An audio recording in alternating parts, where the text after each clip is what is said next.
Hey guys, for military families PCSing to Robins Air Force Base in the Warner Robins, Georgia area, or any family that's relocating to Middle Georgia, finding the right school is going to be key. In this video, we're going to be touring Sacred Heart Catholic School, a leading private school option that's providing excellent education for pre-K2 to 8th grade.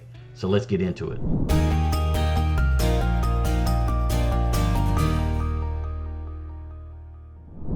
Hey guys, I'm Chris, your real estate problem solver. I've been a real estate investor and an agent in the Middle Georgia area for over 20 years, so I know a little bit about the Middle Georgia real estate market. But I've also been 7 years in the transportation office at Robins Air Force Base. So if you need any help with your military relocation, I know all the ins and outs about a PCS move, and I can help you make it as smooth as possible. So let's get into the tour at Sacred Heart Catholic School. So if you want to go by Sacred Heart Private School, you'll find it at 300 South Davis Drive, just north of Warner Robins High School. This is about a mile and a half away from Robins Air Force Base main gate. So it's very centrally located in Warner Robins. And the student body is made up of a diverse mix of military, non-military, Catholic, and non-Catholic. So everybody is welcome to attend. So if you start your child in Sacred Heart early enough and they come into the pre-K2 program, what they're going to learn is, of course, the regular curriculum of colors, shapes, numbers, and letters. But what they do is a teaching method called zoophonics, where they relate sounds to the names of animals. I, alligator, I, apple. Well, not apple because that's not an animal. So they get them started with their sounds first and then work their way up to their letters. Now once they get into pre-K3, then they go into the main building. Now all the teachers in all the grades use a teaching style called fun learning because it keeps them entertained and it keeps the kids engaged. And of course, engaged kids are going to pay attention, and paying attention leads to learning. So once they get into pre-K3 all the way up to 5th grade, in addition to their regular curriculum, they also get STEM labs. Now STEM stands for science, technology, engineering, and mechanics, which I personally like when I walk through here.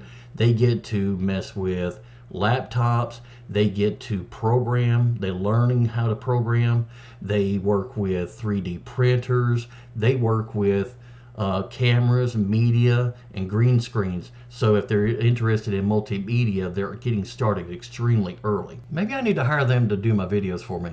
What do you think?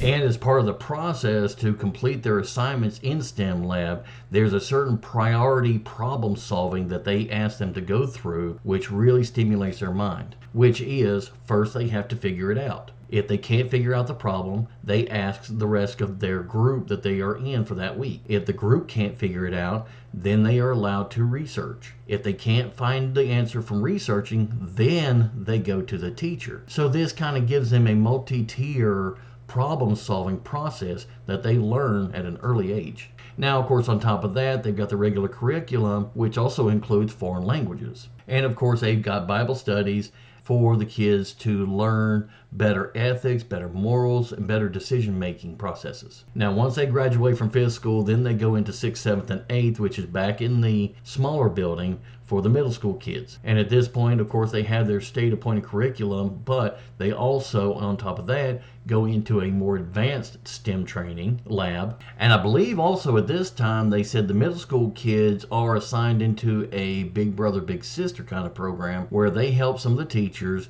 teach the younger kids with like tutoring and stuff like that. So ask them more about that when you get there.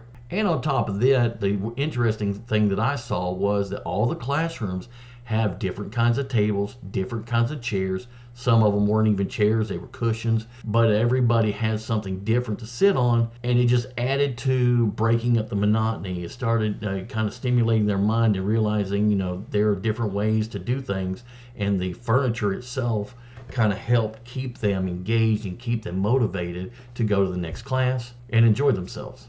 Now all this sounds really wonderful, so it's got to be expensive, right? Well, obviously prices and stuff like that is going to be subject to change, so I'm not going to put that here. But Principal Al Cromie did tell me, don't worry about it. If you really want to go to this school, we'll figure something out. So even if you're an E4, E5, or if you're a civilian and you don't think that you can afford it, at least talk to them, because there are plenty of grants, there are a lot of financial aids available that Mr. Cromie can get his hands on to help you if you really want to enter this school. So I hope this information was helpful, and if you're moving to one of Robins' area, make sure you check out all the houses that are available and are living in one of Robins' playlist, so you can get better familiar with the area, so you know where to go, what to do, and where to eat, all that good stuff. I'll talk to you on the next one, and enjoy.